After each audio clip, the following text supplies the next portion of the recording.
নমস্কার বন্ধুরা, কেমন আছেন সবাই? প্রবাসী বাঙালি চ্যানেলে সকলকে স্বাগত। আজকে আমি শেয়ার করব আপনাদের সাথে কিভাবে মাইক্রোওয়েভ ওভেনে সঠিক পদ্ধতিতে চা বানানো যায়। চা বানাতে খুব জোর 5 থেকে 6 মিনিট সময় লাগে। তো সঙ্গে থাকুন, পুরো ভিডিওটি দেখবেন। ভালো লাগলে ভিডিওটি লাইক করবেন, শেয়ার করবেন। তাহলে চলুন একদম কিচেনে চলে যাই। চা বানানোর জন্য একটা মাইক্রোওয়েভ শেপ বাটি নিয়েছি আর নিয়েছি এই কাপটা। এই কাপের মাপে আমি 1 কাপ জল দিচ্ছি। জলটা এবার মাইক্রোওয়েভ ওভেনে গরম করে নেব।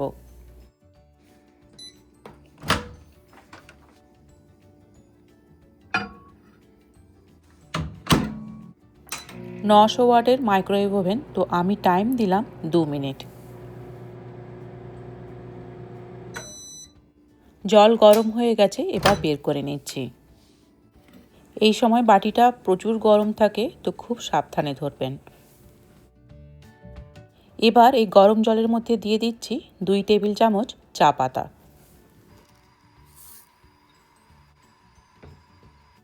এখন খুব ভালো করে চামচ দিয়ে আমি চা পাতাগুলিকে জলের মধ্যে একটু মিশিয়ে দেব।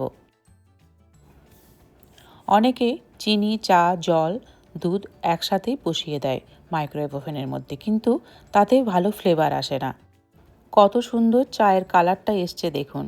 এবার আমি একটা প্লেট চাপা দিয়ে রেখে দেব 2 মিনিটের জন্য। 2 মিনিট পর আমি এবার ঢাকাটা খুলছি। আর চায়ের লিকার কিন্তু একদম রেডি হয়ে গেছে। যারা লিকার চা পছন্দ করেন তাদের জন্য তো একদম রেডি। আমি এবার চায়ের মধ্যে কয়েক চামচ দুধ মিশিয়ে দেব। এই দুধটা রুম টেম্পারেচারে রাখা দুধই ইউজ করছি। ডিরেক্টলি ফ্রিজ থেকে বের করে দিলে একটু বেশি সময় লেগে যায়। দুধটা খুব ভালো করে মেশানো হয়ে গেছে। এবার আমি বাটিটিকে আবারও মাইক্রোওয়েভ করে নেব। 2 মিনিট টাইম দিচ্ছি আমি। মাইক্রোওয়েভ ওভেনে চা বানাতে 5 থেকে খুব জোর 6 মিনিট সময় লাগে, খুব চটপট হয়ে যায়। বাটিটা আমি এখন বের করে নিচ্ছি। এখন আমি চায়ের মধ্যে একটু আদা গ্রেট করে দিয়ে দেব।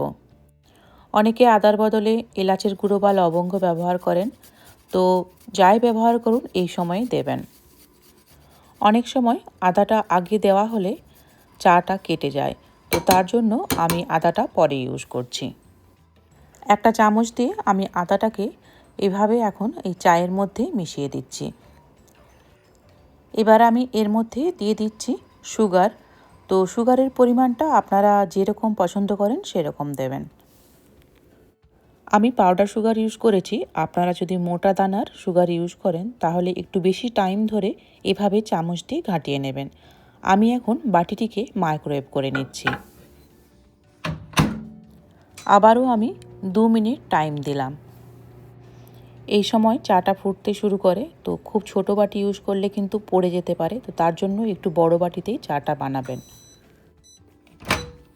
চাটা হয়ে গেছে, এবার আমি বের করে নিচ্ছি।